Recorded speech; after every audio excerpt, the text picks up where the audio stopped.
The information provided by Taming Lightning is designed to provide helpful information and to educate on the subjects discussed.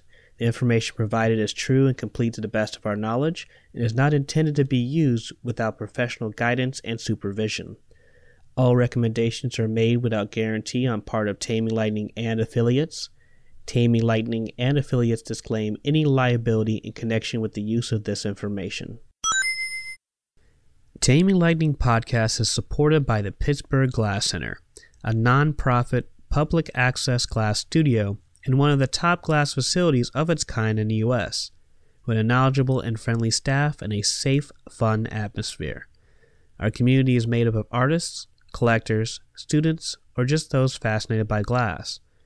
Depending on your interests and schedule, there's a class for you, be it a 2-hour introductory workshop, 8-week classes, or 5-day summer intensives taught by artists from all over the world. Taming Lightning is affiliated with the Plasma Art Alliance, which formed in 2017 during the exhibition The Art of Plasma at MONA, the Museum of Neon Art.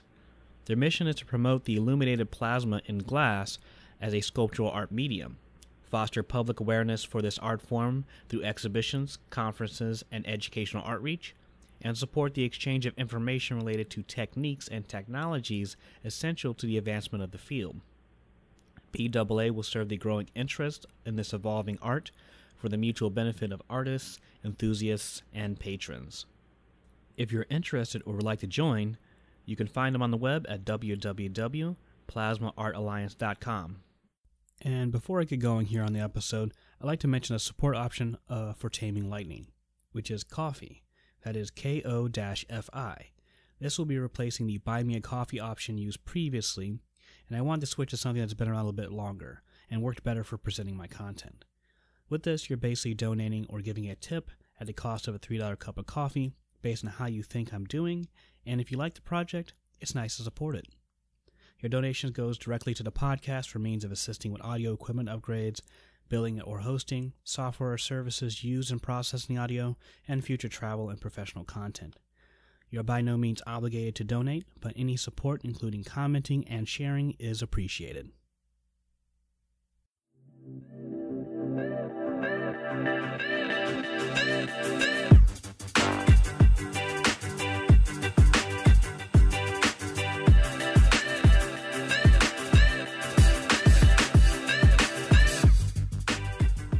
Welcome back, or welcome to the Taming Lightning podcast. I'm Percy Eccles II. I'm the creator and host of Taming Lightning, as well as the emerging plasma tech at Pittsburgh Glass Center, where I'm researching and developing a space for exploring plasma and neon light. Taming Lightning podcast is a series of conversations to help expand our understanding of plasma and neon light, looking beyond its associations with novelty in sign making, and to explore the potential of noble gases as an artistic medium, with each guest sharing their unique knowledge and experience.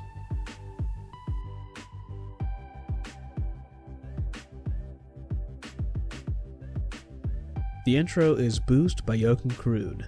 Joachim is a Swedish artist who loves to create chill and happy music, and does so for copyright-free use. Be sure to support his music by giving credit when used, subscribing, and/or by donation via Patreon. You can find him on Facebook, YouTube, SoundCloud, and Spotify. Hello, Lightning Tamers. This is episode number 16. In today's podcast, we have Leo Tecosky with a BFA in Fine Arts from Alfred University and an MFA from the School of Visual Arts in Manhattan. Tecosky teaches at studios and schools in Brooklyn, nationally and internationally. Leo lives and works in Brooklyn, New York, blowing glass and maintaining a studio practice. Tecosky creates sculptures and installations using found and constructed elements. He has a diverse range of glassmaking technique, be it sharp and precise hot sculpted arrows, crisp and clean collage of screen-printed Islamic and architectural patterns, and light-bending graffiti with neon. I was fortunate to record this episode with him at the end of teaching a summer intensive at the Pittsburgh Glass Center. We had touched base on Instagram prior to meeting, and I've been itching to see the potential for exploring plasma with its hot sculpted shapes. Recorded shortly after Ed's Blow and Glow class, we discussed what techniques we would employ to make his shapes work for plasma. My name is Leo Tecosky. Currently live in Brooklyn, working in glass as an artist and as a fabricator. My fabrication work revolves around the hot glass studio, blown glass, usually interior lighting. But my artistic practice encompasses sculptural glass. It also encompasses neon and float glass and other forms of light and glass. Pretty much almost all things glass, I guess. Yeah, I mean, with the exception of some flame working techniques, although the neon is flame working in its own technique. Yeah, screen printed, kiln formed, blown glass, neon. Yeah. And then, since Taming Lighting is really about like the neon and plasma aspect, what brought you to play around with neon? I was in art school as an undergraduate student, and there was a neon course, and it didn't dawn on me specifically until I had seen some of the projects coming out of that class that neon had not just the light, but the traditional sign bending techniques that lend itself to the graphic arts and typography and graffiti and stylized letter forms. So the idea of like turning the graffiti tag into a linear light form was really enticing, and that's kind of what brought me into the neon shop. And that's kind of where I exist with neon right now. It's like a translation of the flattened street art and graffiti tropes that are now sculptural light forms. Like bringing that into even more attention through neon, which is kind of interesting too. Like, yeah, highlighting it. I mean, literally highlighting it. And street art comes and goes in fine art and in the like the classical art forms. It the same way that neon does. Like, neon is not always utilized within the fine art world, and I think at the moment it's seeing another peak where artists are utilizing neon in traditional ways, but also in some new and different ways. And the kind of the juxtaposition of the two, the street art and the neon, like you see neon on the street. I mean, it's signage. It's from the street. It's of the street as well as graffiti art is. And so they kind of play off each other from their origins. And then technically they have a kind of a similar feel to them. There's this gestural technique, I guess, that you would add to that. Yeah.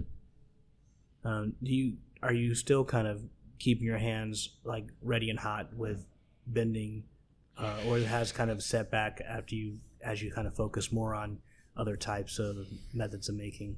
I'm not as active in the neon shop as I'd like to be.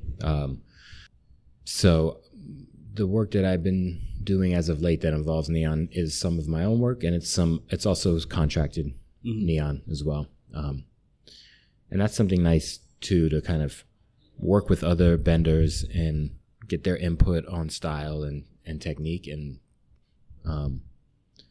come to this kind of conclusion of sculptural work that I like to add into my installations. Right. So, in terms of the presence of neon as an artistic medium, you've done some pretty awesome stuff. I really like how also playing with different kind of mixtures and in animations, like you have your static glow, and then you had what looks like a krypton mix, and kind of get that wiggly line that really animated. Like if someone could pull that off of a page and have it like just kind of wiggle at you, that was really cool. Yeah. Have you kind of been aware of some of the stuff that's coming up with plasma in the arts? I don't have like any knowledge beyond what I see like through your information on Instagram, kind of like flashes of stuff that's being tried out there, but I don't really have my finger on the pulse of some of the new technologies. Right. It's interesting. It's something that kind of really got popularized through Larry Albright, who's pretty much, I would consider the grandfather of plasma globes. and great grandfather would be Nikola Tesla, but sure. And then you have Bill Parker who refined that, and then you have Wayne Stratman who made it a commercial product type of deal, which is pretty interesting. But really, what's interesting about plasma is it has two types of modes you can play around with. It's also this active display. Right. There's a lot of activity inside of it, but also there's this interactivity where you can Absolutely. touch the glass. And what I've been doing since I got the system running up at the Pittsburgh Glass Center has been to kind of poke at people, whether or not they have any experience in neon or plasma at all, and see where they may integrate that, even if it's just like a boom, you have to make a snap decision. Okay, I understand a little bit of that, what that would be, and see where that fit in their work. Yeah, I mean, often it's a question that arises. Just some of this new sculptural work that I've been making that is in conjunction, sculptural hot glass work that's in conjunction with neon, and a question of integrating the two, whether it's plasma or some other sort of illuminated capabilities. And I just haven't been in the mode position to do it at the moment. But that's not to say we can't put something together. Yeah. In the next couple of days. Because I could see some stuff happening. I mean, the recent class with Ed Kirshner kind of highlighted another way to approach glass that may be difficult to attach an electrode to maintain your crisp lines in your form. Right. I can work with that now with the knowledge he's given us. Oh yeah. What kind of alteration is that? So in neon you can weld that onto a thin tube, and similarly in the hot shop, if you pull a thin tube off the piece, when you do that, it's hard to maintain that crispness. Other methods, the one I learned when I started plasma, is to just take that piece, have that hole on the vessel, and then hot to hot, and blow that through, similar to what you do in the neon lab and stuff like that. But then you have that like extra vulnerability. When someone puts it away, pretty did testy. they knock it off? And then once they took out the kiln, did they knock it off at that point? Right. So that there's like a third method, which is pretty awesome. And this is what Ed showed us. You can take that little small port that you had made for your tungsten hole, set it up in the kiln so it's nice and level, and then you kind of do a little cold work and use a core bit to kind of give it a ring around the electrode, and use a glass solder to connect those two pieces in the kiln. And you bring that up to maybe like 915, 920. Really? And you have a beautiful connection. Now, number 4 is kind of a combination, because number 4 is like you don't have the electrode. Because plasma works a little bit differently. You're working with a single electrode. You're working with high-frequency radio waves, and that's what's activating it, right? So you can use like a piece of any conductive like coating, like a carbon paint that's conductive. Sure. Stick it on there with a silver epoxy with a wire, and you can light it up by one side. We just kind of have to deal with that aspect that like you have this thing coming off the side. Even it's more covert in terms of how it's placed on there. Right, versus electrode or something. But you still have to have a small tube come off of there. Yep. So I'm apt to think like in your forms, or even cast forms that Ed has done, or even ready-made forms, the glass solder method is the way to go. Cool. Well, let's try that then. Yeah. I got excited about that. It's interesting. So you just punch a tungsten hole and then raise a little lip on it, and that's where you make your... You don't even have to raise a lip. It could be that flat surface that you had the tungsten hole on, and I would take a core drill and kind of create a little, like you're creating a key, where the ridge of the electrode can kind of sit in there, and you're just putting the glass solder in between both materials, and it sits nicely in that spot. Yes. Okay. Yeah. Done. Cool. So I've been watching you make your shapes, and then watching how online how you had some videos of people showing what you're doing, and then just it works. Yeah. Like the way that you set it up, because you're setting it up in the way that you can work that back end. So it's all, most of the time the tungsten hole is towards the front, which ends up being the bottom, depending on your orientation. Sometimes it doesn't matter because no one's looking for the hole, right? Right. That's silly. Hopefully. But considering that location, totally fine. Yeah. Huh. All right. And plus, if people are looking at, I've talked to people about this. You have electrodes sticking off of your work. There's 2 points of looking at. Are we looking at the pedestal, like the piece on the pedestal, or are we looking at the piece? And if someone's not looking at the piece, then maybe something's wrong with your work. if people are looking at the electrode, then that glowing shape, Yeah. maybe they got a screw loose in their head or something, or like, Yeah, I don't know. they're not interested in your work they're not interested anyways. in your work. Yeah, Yeah. Mm-hmm. Yeah, no, often it's difficult to try and figure out whether it's an electrode or an added LED or whatever the light source. It's difficult to figure out how to address that, whether you quote hide it or, you know, make it part of the design element. And it's sometimes it doesn't matter. You just got to get the light in there, you know. And then you just move from there. Cause I mean, that's what happens during the class. Students wanted a finished product, but they know the long game. Right. It's be like, oh, you made that one piece, and you're inspired to do different things. Sure. And you find what you like. Mm-hmm.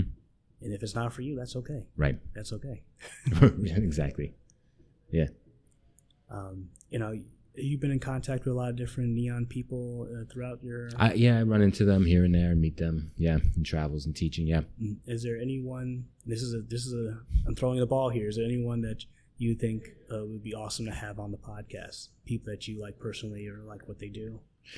I mean, recently I was just at Skyline Neon, which is in Minneapolis. And Matt, who runs that shop, he's run it for 30 odd years, and he's got a beautiful collection of Minneapolis, Midwest signs, beer signs, restaurant signs. And just spending an afternoon in his shop was pretty nice, because he has a lot of experience, not just making signs, but kind of being immersed in American signage. And so he's got a lot of knowledge about the traditions, where the benders come from, what the signs are about, and sort of like the transition from 30 years ago, what it was like making signs, to today. And of course, the sort of question of LED versus neon, and that realm of lighting and signage. He really had some sort of interesting perspectives on it, just from being a successful sign maker and being able to sort of see these things change throughout time. And I feel like he would have some cohesive information for the podcast for sure. Yeah. Well, thank you for taking time on your day here. Absolutely. We can find you on Instagram and stuff like that. Instagram at Answerglass, ANSERGLASS, and my website is leotecosky.com. All right, thank you. Thanks, Percy. The outro is The Process by Lakey Inspired. Jordan, aka Lakey, is a Los Angeles-based artist with the goal of inspiring others to create by sharing positive music around the world. Thus, he works hard to produce music every week for copyright-free use. So be sure to support his music by giving credit when used, subscribing, and/or by donation via Patreon. You can find him on Instagram, YouTube, SoundCloud, and Spotify. Thank you for listening to the Taming Lightning podcast. I'd like to thank Leo Tecosky for taking the time to record for the podcast and teaching these summer intensives, as they can take a lot out of you with so much packed into a 5-day session. I'm excited to explore plasma with Leo's shapes using Ed Kirshner's glass solder technique, but before that can happen, I've got some work to do in order to provide a consistent working recipe. Also, I'd like to thank the Pittsburgh Glass Center for supporting me as a place of research and inspiration, as well as encouraging me to pursue this project, and to help bring these artists and instructors to help build our knowledge for running plasma at Pittsburgh Glass Center. And the Plasma Art Alliance, where I have an access to a well of knowledge and connects me to some amazing people. If you'd like to support Taming Lightning, subscribe to the newsletter on www.taminglightning.net or follow on Instagram at Taming Lightning.